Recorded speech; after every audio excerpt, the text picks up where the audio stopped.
미국 국제무역위원회가 SK이노베이션이 LG에너지솔루션의 배터리 영업 비밀을 침해했다는 의견을 공개했습니다. 코스피가 미국발 변동성에도 불구하고 개인의 매수세로 3,000선을 지켜내며 장을 마감했습니다. 올 들어 처음 진행된 서울 아파트 분양에서 500여 가구를 분양하는데 8만 명이 넘는 사람들이 몰렸습니다. 주요 산유국 협의체 오펙 플러스가 예상과는 다르게 소폭 증산에 합의하며 국제 유가가 2년 만에 최대폭으로 올랐습니다. 센 경제라이브 시작합니다.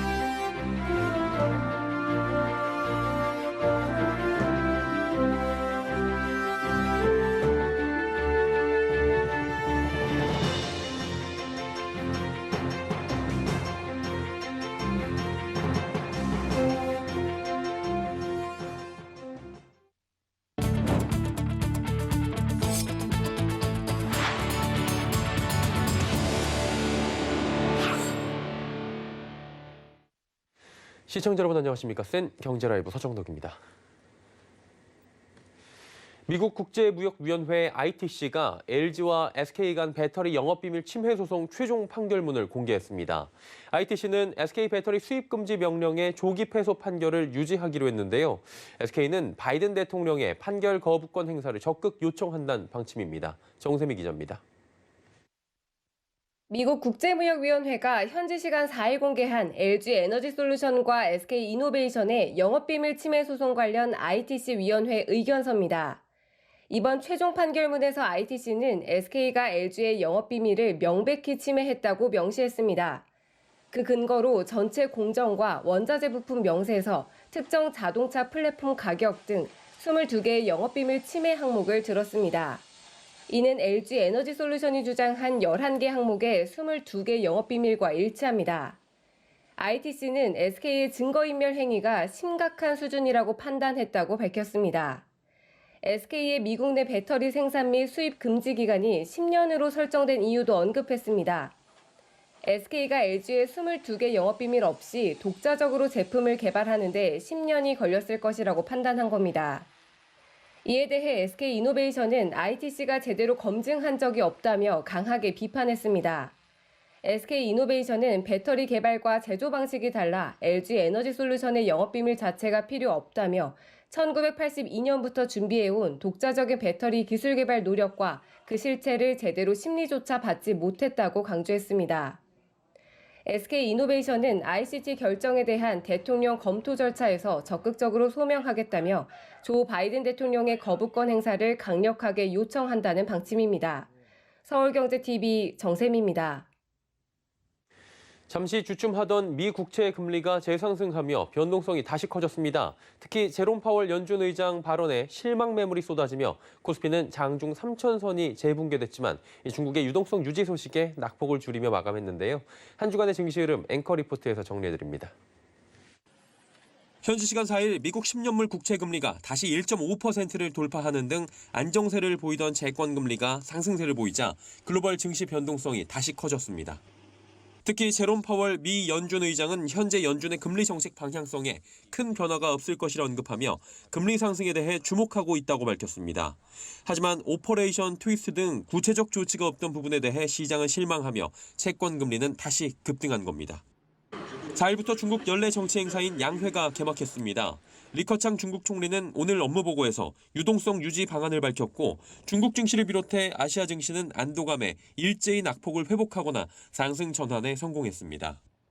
코스피는 미국 국채 금리 변동성과 중국 양회에 따른 상하이 종합지수 변동성에 영향을 받으며 민감하게 움직였습니다. 이번 주 코스피는 0.44% 오른 3,026.26포인트에 코스닥은 1.04% 상승하며 923.48포인트의 거래를 마감했습니다. 한 주간 코스피는 기관과 외국인이 매도한 가운데 개인이 강한 매수세를 이어갔습니다. 코스닥 역시 기관과 외국인이 매도를 이어갔지만 개인이 매수를 이어가며 지수 상승을 견인했습니다. 포스코가 지난 2018년 3,500억 원에 인수한 아르헨티나 리튬 염호의 향후 누적 매출이 35조 원에 달할 수 있다는 소식이 전해지며 포스코와 포스코케미칼, 포스코엠텍 등 포스코 그룹주가 강세를 보였습니다. 지난 4일 오후 2시 윤석열 검찰총장이 전격 사의를 밝히자 일명 윤석열 테마주로 엮였던 종목들이 급등했습니다. 윤 총장이 검찰총장직을 내려놓은 만큼 향후 정치인으로 활동할 것이란 기대감이 반영되며 덕성, 서현탄메탈, 서현 등은 상한가를 기록하기도 했습니다. 증권업계는 얀센의 코로나19 백신 FDA 승인과 중국 양회에 대한 기대감은 여전하지만 미국 금리 상승 압력이 주식시장의 부담 요인으로 작용할 수 있다고 전망합니다. 특히 금리 상승 압력이 성장주 밸류에이션에 부담을 줄 수 있을 것으로 보여 반도체와 자동차, 유통, 의류업종 등 미국향 수출주와 내수 소비재에 대한 관심을 조언했습니다. 서울경제TV 서정덕입니다. 이번 주 서울에선 올 들어 처음으로 아파트 분양이 이뤄졌습니다. 광진구, 강동구에서 일반 분양 500여 가구를 모집하는데 무려 8만 명이 넘는 사람이 청약 통장을 던졌다고 합니다. 지혜진 기자입니다. 서울에서 올해 처음 분양에 나선 자양 하늘채 베르. 이 단지는 일반 분양 27가구를 모집하는데 9,919명이 청약을 넣었습니다. 평균 경쟁률이 367대 1에 달합니다. 분양 물량으로 나온 건 전용 46제곱미터로 소형 평형임에도 수천 명의 인원이 몰린 겁니다. 하루 차이를 두고 청약을 받은 고덕강일 제일풍경채도 세 자릿수 경쟁률을 기록했습니다. 일반 분양 491가구 모집에 73,769명이 청약 통장을 던지며 평균 150대 1의 경쟁률을 보였습니다. 특히 이 단지는 고분양가라는 평가가 있었지만 청약 결과 흥행에 성공한 모습입니다. 전용 84제곱미터 기준 최고 8억 9,990만 원, 중도금 대출을 못 받는 9억 원을 가까스로 면했습니다. 시세보다 저렴하다고 하지만 공공택지 분양가 상한제까지 적용됐는데도 실수요자들이 부담을 느낄 수준으로 가격이 올랐습니다. 경쟁률이 치열한 만큼 전용 84제곱미터 초과 평형의 추천 물량을 노리는 수요도 많은 모습입니다. 고덕 강일 제일풍경채의 경우 전용 101제곱미터에서 최고 경쟁률이 나왔습니다. 101제곱미터 A형은 82가구 모집에 2만 5천여 명이 몰리며 600대 1의 경쟁률을 돌파했습니다. 실제 서울 아파트 청약 경쟁률은 날로 높아지는 모습입니다. 부동산 114 자료에 따르면 지난해에는 조사가 시작된 2001년 이후 최고 경쟁률을 경신했습니다. 서울경제TV 지혜진입니다. 가상화폐 거래 대금이 치솟고 있습니다. 특히 주식보다 높은 수익률을 기대하는 2030 세대의 가상화폐 투자 열기가 뜨거운데요. 미래에 대한 불안감, 또 저금리 등이 가상화폐 투자를 부채질하고 있는 것으로 보입니다. 양한나 기자입니다. 비트코인을 비롯한 가상화폐의 제2의 붐이 일고 있습니다. 김병욱 더불어민주당 의원실이 공개한 자료에 따르면 빗썸과 업비트, 코빗, 코인원 등 국내 4대 가상화폐 거래소에서 올 들어 지난달 25일까지 총 445조 221억 원의 가상화폐가 거래됐습니다. 이는 지난 한 해 356조 2,056억 원을 훌쩍 넘긴 금액입니다. 같은 기간 하루 평균 거래가 이뤄진 돈은 7조 9,468억 원에 달합니다. 코인 열풍이 불었던 2018년 2조 5,654억 원 대비 3배 이상 급증했고 지난달 유가 증권시장 하루 평균 거래 대금 19조 954억 원의 42%에 달하는 수준입니다. 최근 비트코인의 상승세가 이어지면서 특히 2030 세대의 가상화폐 투자가 활발히 이뤄지고 있는 것으로 보입니다. 젊은 층이 가상화폐 시장에 뛰어든 배경으로는 최근 유동성 공급과 저금리, 미래에 대한 불안감 등이 꼽힙니다. 주식시장보다 더 빠르게 더 큰 수익률을 낼 수 있다는 기대감이 작용하는 것으로 풀이됩니다. 하지만 변동성이 큰 만큼 가상화폐는 급등세와 동시에 급락세를 보일 수 있어 투자에 유의해야 한다는 지적이 나옵니다. 또 주식시장과 달리 24시간 운영돼 실시간으로 변동에 대응하기 더욱 어렵다는 점도 위험 요소입니다. 실제 한국금융투자자보호재단에 따르면 2019년 가상화폐 투자에 수익을 낸 비율은 13.8%인 반면 손실을 경험한 비율은 63.4%에 달했습니다. 여전히 전 세계적으로 가상화폐에 대한 긍정적인 전망과 부정적인 전망이 엇갈린다는 점에서 투자에 있어 방어적 관점을 유지해야 할 필요가 있는 것으로 보입니다. 서울경제TV 양한나입니다. 국제유가가 주요 산유국들의 소폭 증산 합의에 힘입어 2년 만에 최대폭으로 급등했습니다. 현지 시간 4일 뉴욕 상업거래소에서 4월 인도분 서부 텍사스산 원유는 전날보다 배럴당 4.2% 오른 63.83달러에 거래를 마쳤습니다. 이는 다우존스 마켓 데이터 기준 2019년 4월 30일 이후 하루 최대폭의 상승입니다. 주요 산유국 협의체인 오펙 플러스는 시장 불확실성을 고려해 산유량을 동결하고 러시아와 카자흐스탄만 소폭 증산을 허용했습니다. 특히 사우디아라비아는 100만 배럴 규모의 감산을 유지키로 했습니다. 전문가는 국제유가 상승 압력 지속이 예상되고 글로벌 경기 회복으로 인한 원유 수요 확대 기대감과 주요 산유국의 제한된 생산으로 인해 원유 초과 수요가 지속될 것이라 전망했습니다. 올해도 12월 결산 상장 법인의 정기 주주총회 개최가 3월 하순에 몰리는 쏠림 현상이 되풀이되고 있습니다. 한국예탁결제원에 따르면 지난 4일 기준 오는 26일에 정기 주총이 예정된 상장사는 총 257곳, 29일엔 152곳, 30일엔 122곳으로 3일 동안 531곳의 주총이 계획돼 있습니다. 한국상장회사 협의회 관계자는 사업보고서를 늦어도 주총 일주일 전까지 내야 하니 일정을 맞추려면 기존에 3월 중순에 주총을 하던 회사들도 3월 하순으로 주총을 잡아야 하는 경우가 있다고 설명했습니다.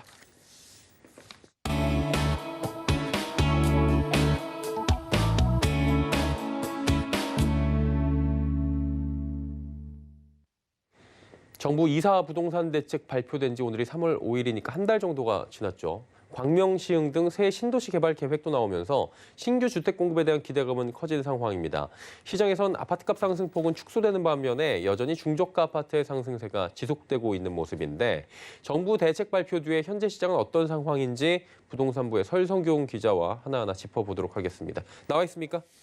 네, 안녕하십니까? 예, 공공 주도하는 공급 전략을 이사 대책에서 발표를 한 지 지금 한 달 정도가 지난 거예요. 당시 우려와 의구심 가진 분위기 많았는데 현재 시장 분위기 어떻습니까? 네, 정부의 이사 대책은 공공 주도형 공급 전략이라는 게 핵심이었습니다. 신규 택지와 역세권 고밀 개발, 또 재개발과 재건축 등의 정비 사업까지 공공이 나서겠다는 포부를 밝혔었는데요. 아직까지 각 개발 계획에 대한 세부 내용은 발표되지 않았습니다. 발표 이후 광명시흥과 부산 대저, 광주 송정지구에 대한 신규 택지 개발 계획만 추가로 내놓은 상태입니다. 이사대책 발표 당시에도 구체적인 세부 계획이 나오기 전까지는 시장을 전망하는 게 어렵다는 게 다수의 업계 전문가들의 의견이었는데요. 특히나 서울 지역에서 관심이 많은 재개발과 재건축 단지에 대해서는 공공이 어떻게 접근해서 추진해 나갈 것인지, 민간 건설사와는 어떻게 조율할 것인지에 대한 추가 발표가 필요한 상황입니다. 일부에서는 최근 발표된 공급대책 영향으로 전국적으로 아파트값 상승폭이 줄어들고 있다는 분석도 내놓고 있는데요.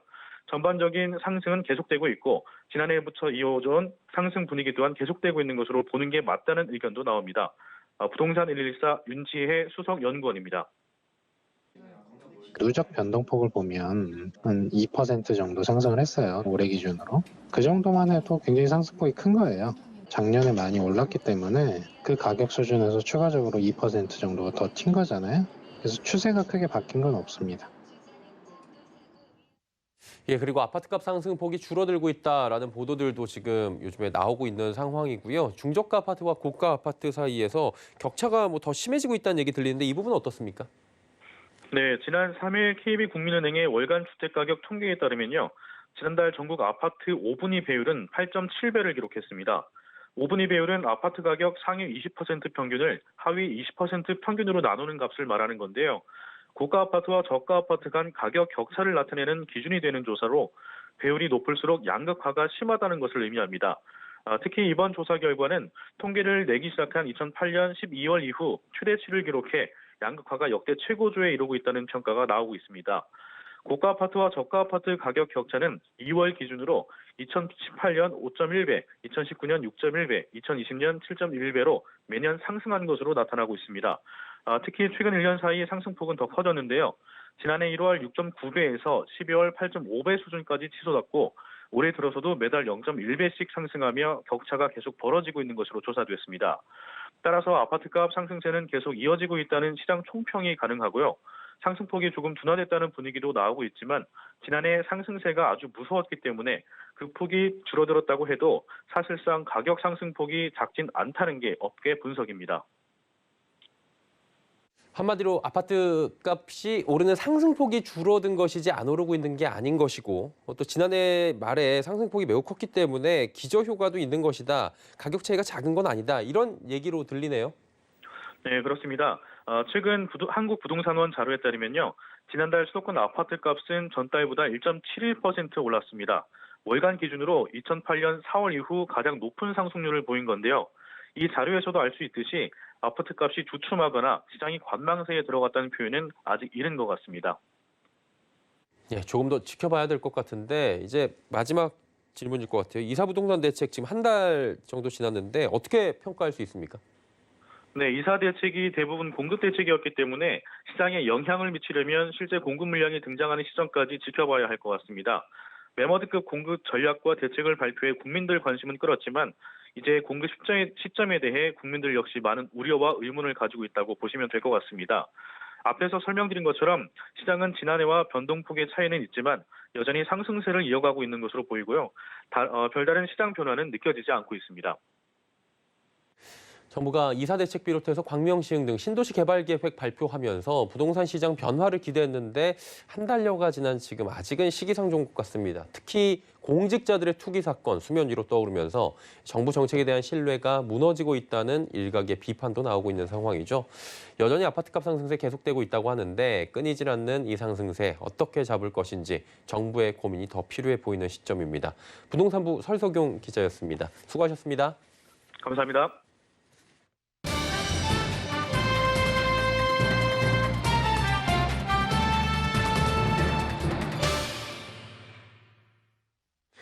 지난해 코로나19 사태로 오프라인 유통업계 전반적으로 침울한 분위기였죠. 그런데 최근 개장한 한 신규 백화점이 예상치를 훌쩍 뛰어넘는 실적을 기록하며 이목을 끌고 있다고 합니다. 코로나19 사태로 참고 참아왔던 소비 활동이 터져나오고 있다는 분석도 나오고요.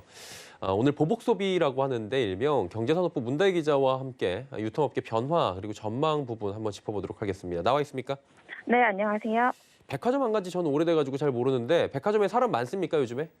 네, 코로나 사태가 모색할 만큼 최근 백화점 업계 분위기는 사뭇 달라졌습니다.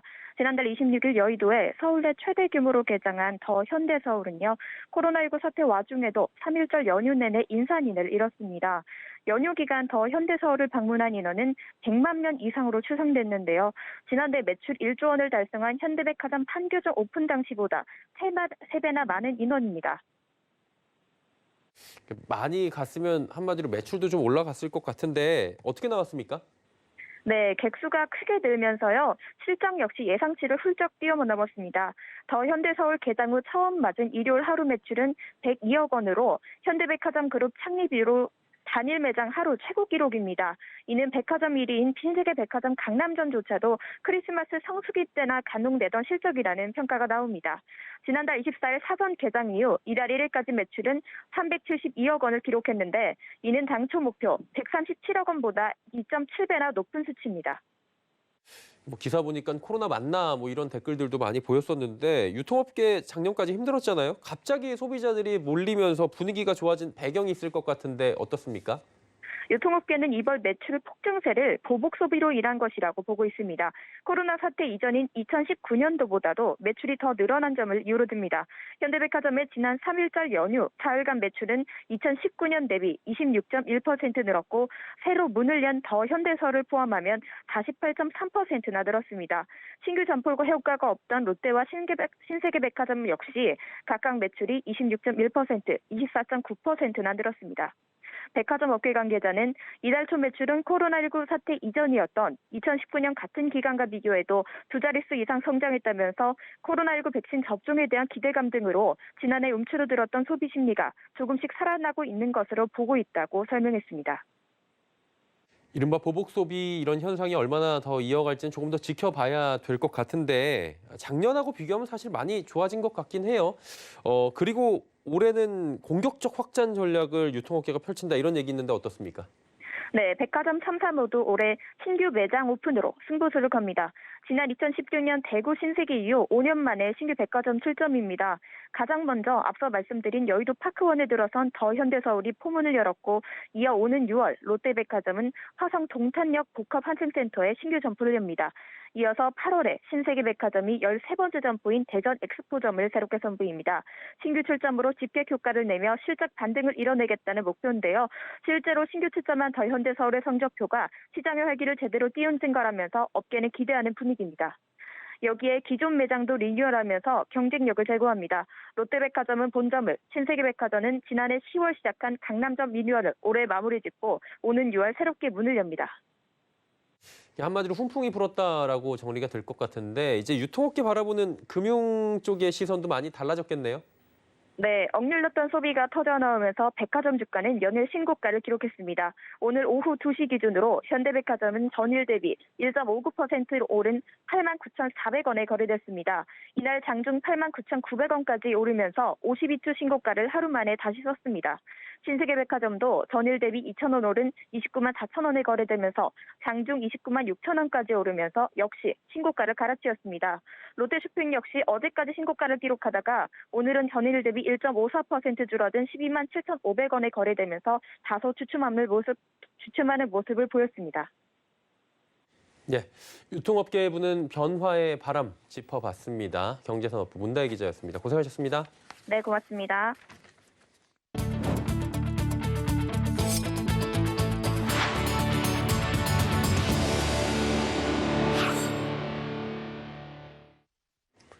금융감독원의 인터넷 전문 은행 첫 번째 종합검사 대상은 카카오뱅크가 될 것으로 전망됩니다. 금융당국에 따르면 금감원은 올해 3년 검사 유예 기간이 지난 인터넷 은행을 포함해 은행 6곳에 대해 종합검사를 실시할 예정으로 전해집니다.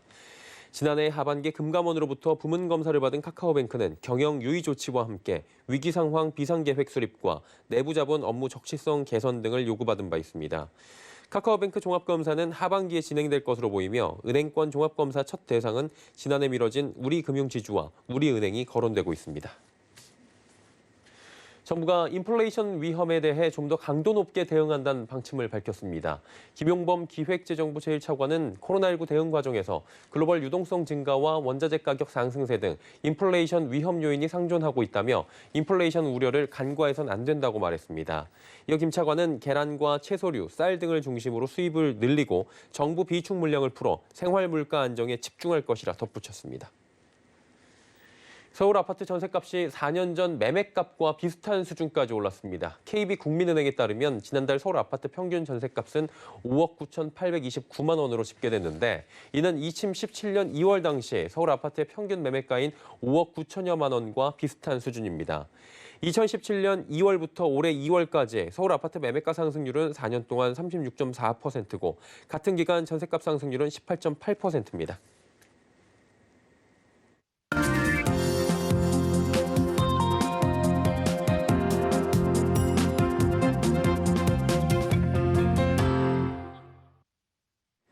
피부 미용 의료기기 전문기업 제이시스 메디칼이 오늘 기업 공개 기자간담회를 열고 스펙 합병 상장을 통해 글로벌 피부 미용 의료기기 전문기업으로 도약하겠다는 포부를 밝혔습니다. 2001년 설립된 제이시스 메디칼은 하이프와 RF, 레이저 등 다양한 기술 기반의 피부 미용 의료기기 개발과 판매를 통해 성장해온 기업입니다. 국내뿐만 아니라 아시아와 중동, 유럽, 미주 등 해외 50여 개국에 제품을 수출하고 있고 해외 매출 비중이 80%에 달할 정도로 해외 시장에서 두각을 나타내고 있습니다. 제이시스 메디칼의 최근 3년 내 매출 성장률은 25.4%로 2019년에는 368억 원의 매출액을 올렸고 지난해 3분기 말 누적 매출액은 355억 원을 기록해 사상 최대 실적을 기록할 것으로 예상됩니다. 강동환 제이시스 메디칼 대표이사는 시장이 필요로 하는 신제품 개발로 미래 글로벌 피부 미용 의료기기 시장을 선도하는 기업으로 거듭나겠다며 펌핑 약물 침투기와 무바늘 주사기 개발, 제품 포트폴리오 다변화를 통해 매출을 확대해 나갈 것이라고 밝혔습니다. 제이시스 메디칼은 유안타 제3호 스펙과 3월 16일 합병할 예정이고 코스닥 상장일은 31일입니다. 센 경제라이브 저희가 준비한 소식은 여기까지입니다. 편안한 주말 보내시길 바랍니다. 고맙습니다.